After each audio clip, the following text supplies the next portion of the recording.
उडेरोलाल मटियारी ज़िले के खेबरानी बेरे में कोर्ट सगुर के हुक्म से सरकारी ज़मीन ता कब्ज़ा ख़त्म कराने ला ज़िले पुलिस और फॉरेस्ट अमले की गडियल कार्रवाई। खेबरानी बेले की चौकड़ी नंबर 11, 12, 13 में कणक, मसूर और चड़न जा पोखियल फसल ट्रैक्टर की मदद से भेलाई पट कया विया। कार्रवाई DFO हसनैन रज़ा दस्ती बलो, चीफ कंजर्वेटिव सर्कल हैदराबाद गुल मोहम्मद जुड़ेजो, SSP मटियारी नूरुल हक रिंद पंहिंजी मौजूदगी में कब्ज़ा ख़त्म कराए ज़मीन खाली कराई। बे तरफ़ आसपास के मौजूद माण्हुनि जो चवण है त खेबरानी बेले में टोटल 800 एकड़ एराज़ी ते कब्ज़ो है, जद पुलिस और फॉरेस्ट अमलो वॾनि ज़मींदारनि खे छॾे बाक़ी नंढनि ज़मींदारनि जा फसल भेल आहे रिवायती कार्रवाई करे रहिया आहिनि, जद वॾनि ज़मींदारनि जो अञा ताईं कब्ज़ो क़ाइमु आहे। ऑपरेशन में लेडीज़ पुलिस और मटियारी हेल्थ पारां मेडिकल टीम सां गॾु सरकारी एम्बुलेंस पिणु गॾु हुई।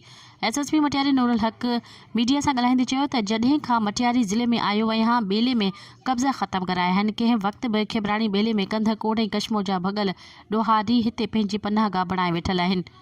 उते ऑपरेशन करे उन्हनि खे भॼायो वियो आहे। हुन वक़्त अमन अमान जी सूरत हाल पहिरीं खां काफ़ी बहितर आहे।